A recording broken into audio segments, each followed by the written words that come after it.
मराठा आरक्षणासाठी फडणवीस सरकारनं नवा जी.आर. काढला. मात्र या नव्या जी.आर. बद्दल मराठा नेत्यांमध्ये दोन मतप्रवाह दिसत आहेत. स्वतः जरांगे म्हणतायत की या जी.आर. मधनं मराठ्यांच्या आरक्षणाचा मार्ग मोकळा झाला, तर त्याच वेळी काही मराठा समन्वयकांनी मात्र या जी.आर. बद्दल नाराजी व्यक्त केली आहे. त्यामुळे प्रश्न असा उपस्थित होतोय की हा नवा जी.आर. हे खरंच आरक्षण मिळाल्याचं वास्तव आहे की भूलथापांचं मुर्गचण. हा रिपोर्ट बघूयात. मराठा समाजाला नव्याने प्रमाणपत्र देण्यासाठी नाही, ज्यांच्याकडे नोंदी आहेत त्यांच्यासाठी हा कायदा लागू आहे. थोड्याच दिवसात तुम्हाला पुरा आरक्षणात गेलेला दिसणार. मिशा पिळून नाही, छाती ठोकून सांगतो. जीवाची बाजी लावत जरांगे पाटलांनी मराठा आरक्षणाचा गुलाल उधळला. मराठा कुणबी एकच असल्याचा उल्लेख ज्या हैदराबाद गॅझेटियरमध्ये आहे त्याची अंमलबजावणी करण्याचा निर्णय राज्य सरकारनं घेतलाय. मात्र मनोज जरांगेंच्या आंदोलनानंतर काढलेल्या जी.आर. वरून मतमतांतर बघायला मिळत आहेत. मराठा आरक्षणाच्या जी.आर.चा टाचणी एवढाही फायदा होणार नसल्याचा दावा मराठा आरक्षण याचिकाकर्ते विनोद पाटील यांनी केला. जरांगे पाटील असं म्हणतात, हैदराबाद गॅझेटचा जी.आर. लागू करण्यात आलाय. तर विनोद पाटलांचं म्हणणं आहे तो जी.आर. नव्हे, माहिती पुस्तिका आहे. जरांगे पाटील म्हणतात मराठवाड्यातील सर्व मराठे ओबीसीत येणार. विनोद पाटलांचं म्हणणं आहे पुरावे असले तरच कुणबी प्रमाणपत्र मिळणार. जरांगे पाटील म्हणतात मराठवाड्यातील सर्व मराठ्यांना कुणबी प्रमाणपत्र मिळणार. तर विनोद पाटील म्हणतात ज्यांच्या कुणबी नोंदी मिळणार नाही त्यांना काहीही फायदा नाही. कालचा निर्णय हा शासन निर्णय मराठा समाजाला नव्याने प्रमाणपत्र देण्यासाठी नाही, ज्यांच्याकडे नोंदी आहेत त्यांच्यासाठी हा कायदा लागू आहे. या अध्यादेशामुळे मराठवाड्यातील सर्व मराठे आरक्षणामध्ये जातील असा दावा केला जातो. मला तर त्याचं काही वाचण्यात आलं नाही. माझ्यासमोर जो कागद आला त्यात असा कुठलाही उल्लेख नाही. त्याच्यामध्ये काय की तुमच्याकडे जर जातीचं प्रमाणपत्र काढण्यासाठी पुरावे असतील तर तुम्हाला लवकर सर्टिफिकेट देण्यात यावं, अशा प्रकारे त्यात निर्णय आहे. आणि त्यामुळे सरसकट जातील असं काही संबंध नाही. सरकार म्हटलेलंच नाही की आम्ही दिलं म्हणून. सरकारने काय सांगितलं की आम्ही प्रक्रिया करू, माहिती घेऊन याच्यावर लागू करू. सरकारने म्हटलेलं नाही की आम्ही दिलं म्हणून. सरकारचं स्टेटमेंट दाखवा की सरकारने सांगितलं की आम्ही दिलं म्हणून. सरकार म्हटलेलंच नाही. मराठे ओबीसीत आले आणि मागच्या दारा फारातून नाही, कणा तिथं सह्या केल्या, जी.आर. लिहिलाय. मराठवाड्यातला मराठा थोड्याच दिवसात तुम्हाला पुरा आरक्षणात गेलेला दिसणार. मिशा पिळून नाही, छाती ठोकून सांगतो. आणि आपले म्हणते जी.आर.च खोटा, आमकाचा आनंदाचं काय वीरजनच काय नाही. निर्भीड राहायचं, इरजन नाही पेरजन नाही काय नाही. हैदराबाद गॅझेटियरमध्ये मराठा कुणबी या समाजाचा स्वतंत्र उल्लेख नसून त्यांना एकत्र दाखवण्यात आलाय. न्यायमूर्ती संदीप शिंदे समितीनं हाच आधार मानून मराठ्यांना कुणबी दाखल्याचा मार्ग सुचवलाय. राज्य सरकारने काढलेल्या जी.आर. नुसार हैदराबाद गॅझेटच्या आधारे मराठा कुणबी प्रमाणपत्र देण्याचा मार्ग मोकळा झाल्याचं मानलं जात आहे. मराठा समाजाच्या पात्र व्यक्तींना कुणबी मराठा, मराठा कुणबी किंवा कुणबी या जातीचं प्रमाणपत्र मिळण्यासाठी चौकशी करून सक्षम प्राधिकाऱ्यास सहाय्य करण्याच्या दृष्टीने अहवाल देण्यासाठी गाव पातळीवर समिती गठीत करण्यात येत आहे. मराठा समाजातील भूधारक तसेच भूमिहीन, शेतमजूर किंवा बटाईनं शेती करत असलेल्या व्यक्तीकडे शेत जमिनीची मालकी असल्याचा पुरावा नसल्यास त्यांनी दिनांक 13/10/1967 पूर्वी ते किंवा त्यांचे पूर्वज संबंधित स्थानिक क्षेत्रांमध्ये राहत असल्याबाबत प्रतिज्ञापत्र सादर करावं.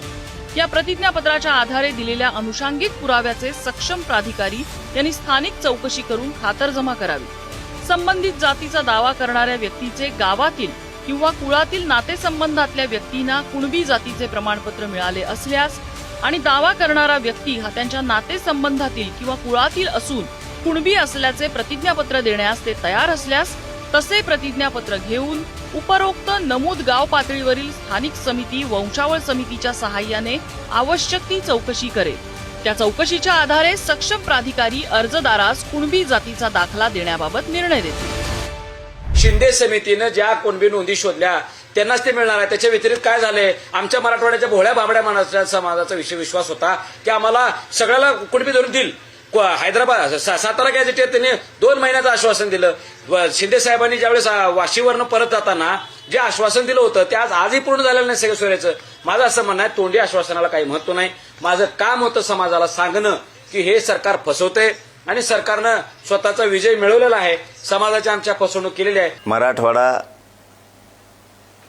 पश्चिम महाराष्ट्र शब्दावर मराठा समाजाने विश्वास ठेवा आणि ठेवलाय. पण पश्चिम महाराष्ट्र आणि मराठवाडा सगळे मराठे आरक्षणात जाणार म्हणजे जाणार, याच्यात तीळ मात्र शंका नाही, कोणी ठेवायची पण नाही. मराठा समाजाचा आरक्षणासाठीचा लढा अनेक दशकांचा राहिलाय. न्यायालयीन अडथळे, राजकीय आश्वासने या पार्श्वभूमीवर आता हैदराबाद गॅझेटियर हा दस्तऐवज पुन्हा एकदा चर्चेत आलाय. पण हा दस्तऐवज खरोखरच आरक्षणासाठी निर्णायक ठरू शकतो का, असा प्रश्न उपस्थित केला जातोय. निजामकालीन नोंदींना शासकीय मान्यता, प्रमाणपत्र मिळवण्याची प्रक्रिया स्थानिक पातळीवर पारदर्शक किंवा सुलभ होईल. मराठा समाजातील भूमिहीन, शेतमजूर, शेतकरी वर्गाला कुणबी प्रमाणपत्र मिळवणं सोपं होईल. धूळ खात गेलेल्या ऐतिहासिक नोंदींना कायदेशीर वैधता मिळून हजारो कुटुंबांना न्याय मिळेल. कुणबी प्रमाणपत्र मिळाल्यास मराठा समाजाला ओबीसी किंवा एससीबीसी प्रवर्गातल्या आरक्षणाचा थेट लाभ मिळेल. कालपर्यंत जी अट होती की कोणत्याही कुळात कुणबी जातीची नोंद असेल तर त्या सगळ्या गावातील त्या कुळातील लोकांना त्याचा फायदा मिळत होता. प्रशासकीय ज्या अडचणी येत होत्या, वंशावळ जुळवण्यामध्ये ज्या अडचणी येत होत्या, त्याच्यासाठी समिती नेमली. ती समिती चौकशी करील की हे खरंच यांच्या भावकीतल्या आहेत का, आणि जर लोक म्हणले आहेत, त्यांना दिसून आलं तर ते त्याला पॉझिटिव्हली प्रमाणपत्र देतील आणि त्यांच्या वंशावळीचा जो संबंध येत होता गावाच्या गावात त्या कुळामध्ये, तो आता मिटेल. हा एक मुद्दा नक्की लागू झाला याच्यातला. एवढाच फायदा झालाय. हो, एवढाच फायदा झाला या GRचा. हैदराबाद गॅजेट लागू झालं असं म्हणता येत नाही, त्याचं काही त्या लागूच करता येत नाही. त्या असं GR काढून त्याचा तो काही विषय, कारण त्यात पुरावा नाहीच आहे कोणाचा. यांना तुमच्या तर मयातली दुरी निर्माण करून तोडायचे एकमेकाला. मी एकदा तुमच्यापासून बाजूला गेलो की वाटोळं झालं, ही यांचा उद्देश. तुमचा आणि माझा म्हणजे गरीब मराठ्याचा आणि माझा विश्वास ढळला पाहिजे, विश्वास राहिला नाही पाहिजे, ही त्यांचा उद्देश आहे. आणि ते ढळू देऊ नका, कारण मला काही कमायचं नाही. मला फक्त तुम्ही, मराठा समाज आणि तुमचे लेकरं बाळ मोठे झालेले कमवायचे. तुम्ही फक्त संयमानं, विश्वासानं शांत राहा. प्रत्येक माणूस हैदराबाद गॅझेटच्या नोंदीनुसार ज्याच्या नोंदी नाहीत त्याला घातलेलंच दाखवतो. कुणी काहीही म्हणत असलं तरी मराठा आणि कुणबी एकच आहेत हे अनेक आयोग आणि समित्यांनी स्पष्ट केलंय. त्यावर राज्य सरकारने संमतीचं आश्वासन दिलंय. थोडक्यात राज्याचं राजकारण हलवून सोडणारा एक महत्वाचा तिढा सुटलाय. आता या GRची अंमलबजावणी कशी होते यावर सर्व काही अवलंबून असेल हे नक्की.